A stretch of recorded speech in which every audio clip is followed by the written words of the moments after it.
অর্থাৎ ফরিদাবাদে যে বিস্ফোরক মজুত করা ছিল, যে বিস্ফোরক মজুত করে রেখেছিল জঙ্গিরা, যেটা উদ্ধার করলো পুলিশ, সেই মজুত করা বিস্ফোরকই কিনা ঘাতক হলো জম্মু কাশ্মীরে। কথা বলবো, আমাদের সঙ্গে সরাসরি রয়েছেন আমাদের প্রতিনিধি পার্থপ্রতিম ঘোষ।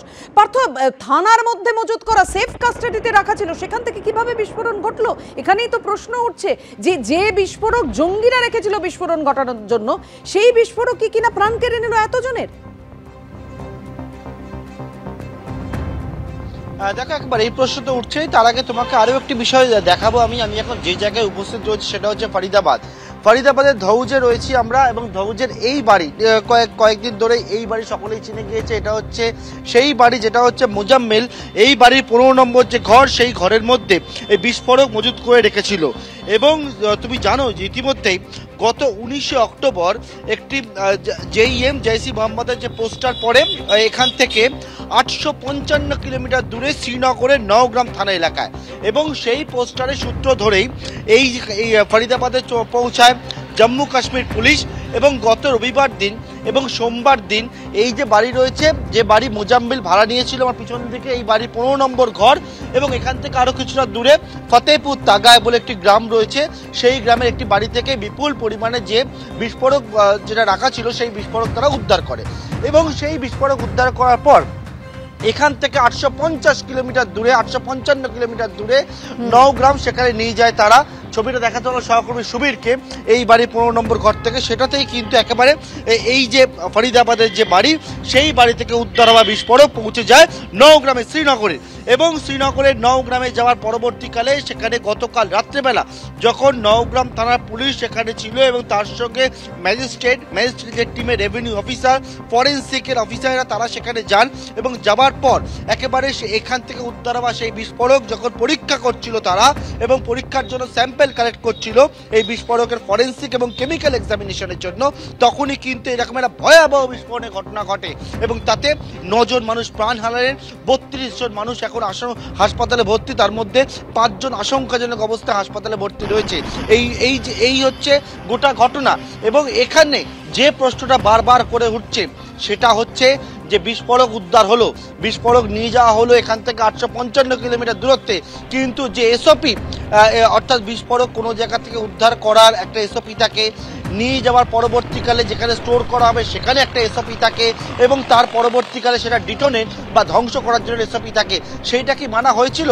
বাড়ি এই হচ্ছে সেই বাড়ি যেটা হচ্ছে 15 নম্বর ঘর, যে 15 নম্বর ঘরে গত সেপ্টেম্বর মাসে ডক্টর মুজাম্মিল এখান থেকে 500 মিটার দূরে আল ফালাহ ইউনিভার্সিটিতে তিনি ছিলেন, এবং সেই মুজাম্মিল এখানে যে রুম ভাড়া নেয় সেই রুম থেকেই কিন্তু এই রকম সেই বিস্ফোরক উদ্ধার করে পুলিশ। এবং এক্ষেত্রে অ্যামোনিয়াম নাইট্রেটের সঙ্গে অন্যান্য কেমিক্যালও ছিল, এবং তার পরবর্তীকালে যে এই বিস্ফোরক ফরিদাবাদ থেকে গিয়ে পৌঁছায় শ্রীনগরে। এবং গতকাল রাত্রিবেলা যে ফার্দার এক্সামিনেশনের জন্য, ফরেন্সিক এবং কেমিক্যাল এক্সামিনেশনের জন্য এই যে বিপুল পরিমাণে বিস্ফোরক বাড়ি থেকে উদ্ধার হয়েছিল, সেটা যখন তারা পরীক্ষার জন্য স্যাম্পেল কালেক্ট করছিল তখনই কিন্তু এই ভয়াবহ বিস্ফোরণ ঘটে, যাতে একজন এসআইই অর্থাৎ স্টেট ইন্টেলিজেন্স ইউনিটের একজন সদস্যের মৃত্যু হয়েছে এজেন্সির। এর ছাড়া 2 জন রেভিনিউ অফিসার, 3 জন ফরেন্সিকের যারা এসেছিলেন স্যাম্পেল কালেক্ট করার জন্য, 3 জন ফরেন্সিকের অফিসারের মৃত্যুর ঘটনা ঘটেছে। এছাড়া একজন টেলার এই টিমের মধ্যে ছিল। এছাড়া 2 জন ক্রাইম উইংয়ের ফটোগ্রাফার যারা গোটা প্রক্রিয়াটিকে ফটোগ্রাফি বা ভিডিওগ্রাফি করছিল, তার মৃত্যুর ঘটনা ঘটেছে। এবং এখনো পর্যন্ত 27 জন পুলিশকর্মী সহ 3 জন এলাকার বাসিন্দা সহ মোট 32 জন হাসপাতালে চিকিৎসাধীন রয়েছে, তাদের মধ্যে 5 জনের অবস্থা যথেষ্টই সংকটজনক। ধন্যবাদ তোমায়। অর্থাৎ আপনারা দেখলেন আমাদের প্রতিনিধি পার্থপ্রতিম ঘোষ আপনাদের সামনে তুলে ধরলো সেই ছবি, যে ফরিদাবাদের যে বাড়িতে মুজাম্মেল লুকিয়েছিল, বাড়ি ভাড়া নিয়ে থাকতো, সেখান থেকে যে বিস্ফোরক উদ্ধার করা হয়েছিল এবং তারপর নিয়ে যাওয়া হয়েছিল উদ্ধার করে জম্মু কাশ্মীরের থানায়। সেই থানাতেই বিস্ফোরণে এই এত জনের মৃত্যুর খবর পাওয়া যাচ্ছে, 9 জনের, এবং আহত বহু সংখ্যাটা এখনো পর্যন্ত যা জানা যাচ্ছে 32। রাজ্য পুলিশের প্রাক্তন এডিজি নজরুল ইসলাম তিনি বলছেন যে গাফিলতি তো ছিলই, দায় নিতে হবে প্রশাসন।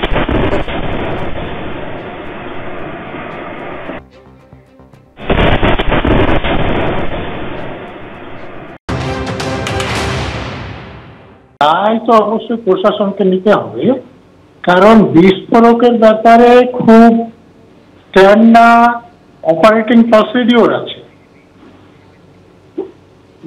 বিস্ফোরক ধরা পড়লে সেগুলো কিভাবে রাখতে হবে এবং সেগুলোকে ধ্বংস কি করে করতে হবে। আপনারা দেখেছেন যে নিরাপদ জায়গায় নিয়ে গিয়ে সেগুলোকে ডিটোনেট করে ধ্বংস করে দেওয়া হয়, যাতে সাধারণ মানুষ তার দ্বারা ক্ষতিগ্রস্ত না হয়।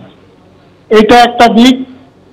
আর 2 নম্বর পয়েন্ট হচ্ছে যে এটা ফরেনসিক সায়েন্স ল্যাবরেটরিতে নমুনা নিয়ে যে পরীক্ষা হতে পারে, নিরাপদ জায়গায় নিয়ে যে পরীক্ষা হতে পারে, এবং সে এটাকে নষ্ট করার জন্য হোক বা পরীক্ষা করার জন্য হোক যে বোম প্রুফ জ্যাকেট পাওয়া যায় সেগুলো পরে এই কাজ করতে হয়। আর 3 নম্বর পয়েন্ট বলে যে ফরিদাবাদ থেকে এই বিস্ফোরকটা শ্রীনগরে যাওয়া হয়েছে, তখন বিস্ফোরণ হয়নি, থানায় রাখা হলো তখন বিস্ফোরণ হলো। এটা বিশ্বাস করতে আপনাদের নিশ্চয় অসুবিধা হচ্ছে। অর্থাৎ এটা যে বিস্ফোরকটা যে কোনো ভাবে ক্রিমিনাল নেগলিজেন্সের ফলে এই বিস্ফোরণ হয়েছে এবং যারা এর সঙ্গে যুক্ত তারা দায় এড়াতে পারে না।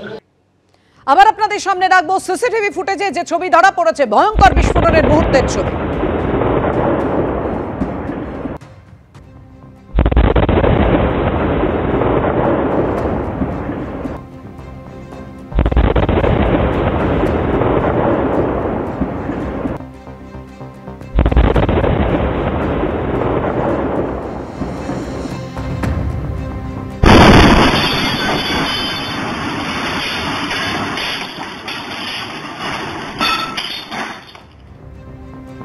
বিস্ফোরণের পর জায়গাটার কি অবস্থা এবং পুলিশের তৎপরতা, সেই ছবি তুলে ধরেছেন আমাদের প্রতিনিধি আসিফ কুরেশ। जो थाना है, अगर मैं कैमरामैन से कहूंगा वो जूम करके दिखाए कि सामने जो गाड़ी दिख रही है यही वो जगह है जहां पे पुलिस स्टेशन मौजूद है जिसमें ये धमाका हुआ।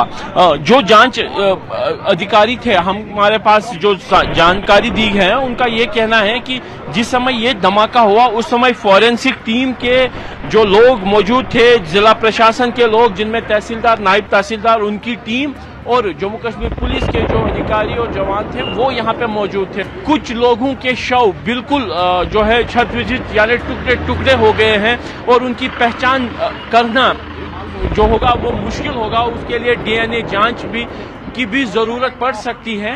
रात भर सड़क के रास्ते ट्रैवल करके डीजीपी और अन्य वरिष्ठ अधिकारी कश्मीर पहुंचे हैं और वो इस समय थाने के अंदर ही मौजूद है और जो जांच है वो ले रहे हैं। आप देख सकते हैं कि डीजीपी की गाड़ी जो है वो निकल रही है। ये डीजीपी की गाड़ी है, डीजीपी इस गाड़ी में ही मौजूद है। आप देख सकते हैं ये नलिन प्रभात है, फोन पे बात कर रहे हैं और यहाँ से निकल गए हैं। अब जो पुलिस के अन्य अधिकारी जो है ये इसमें एडीजी जावेद गिलानी, जो ये गाड़ी में जो सीआईडी चीफ नीतीश कुमार और अन्य जो अधिकारी हैं वो यहाँ से अब जो है वो निकल रहे हैं नौगाम पुलिस स्टेशन में अधिकारियों से जो इस धमाके के बाबत जानकारी हासिल करने के। लेकिन आप देख सकते हैं कि जो पूरे जम्मू कश्मीर पुलिस का टॉप ब्रास था वो इस समय नौगाम पुलिस स्टेशन में ही मौजूद था और जिस तरीके से ये धमाका हुआ इस बाबत जो जानकारी है वो हासिल करके वो अब यहाँ से निकले हैं और माना यही जा रहा है कि वो अब जख्मियों को देखने के लिए अस्पताल जाएंगे। माना यही जा रहा है कि जो धमाका है वो उसी एक्सप्लोजिव को हैंडल करते समय हुआ है जो फरीदाबाद से यहाँ लाया गया था, यानी अमोनियम नाइट्रेट का जो एक्सप्लोजिव था वो उसके नमूने लिए जा रहे थे ताकि उनको साक्ष्य के तौर पर भी इस्तेमाल किया जा सके और फिर जो लीगल फॉर्मेलिटीज हैं उनको सबूत के तौर पर सील किया जाए। इसके लिए मैजिस्ट्रेट जो है वो मौके पर मौजूद था क्योंकि मैजिस्ट्रेट की निगरानी में ही ये सैंपल्स उठाए जा रहे थे और जब ये धमाका हो गया था, धमाका इतना तीव्र था जो सूत्र बता रहे हैं कि जो इस विस्फोटक के आसपास लोग थे उनके टुकड़े जो हैं शव के वो पूरे इलाके में बिखर गए, जबकि धमाके की वजह से जो पुलिस स्टेशन है उसकी इमारत पूरी तरीके से ढह गई, जिसके नीचे दबने से इतनी बड़ी संख्या में जो लोग हैं वो हताहत हुए हैं। काफी बड़ी घटना ये हो चुकी है क्योंकि पहले जिस तरीके से दिल्ली में विस्फोटक जो है जब्त किया जाता है, दिल्ली में धमाका होता है और अब उसी धमाके जो एक्सप्लोजिव मटेरियल को कश्मीर लाया जाता है ताकि उस जांच को आगे बढ़ाया जा सके।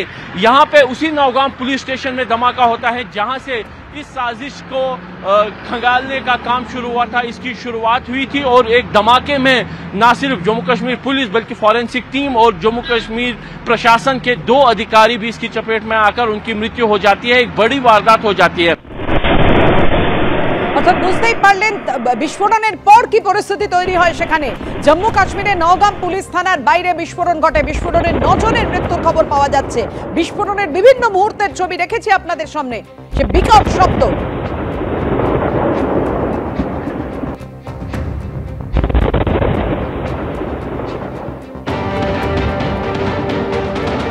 पुलिस स्टेशन नौगाम में धमाका हो गया, तो वो जो बाहर से वो लाया गया था उसका वो एक्सपेरिमेंट कर रहे थे कुछ और पैकिंग कर रहे थे। उस सिलसिले में इसको भी बुलाया गया था, तो उधर वो मजिस्ट्रेट के सामने और पुलिसकर्मियों के सामने वो धमाका हो गया अचानक, तो उस वजह से उन पुलिसकर्मियों के साथ ये भी शहीद हो गए उधर।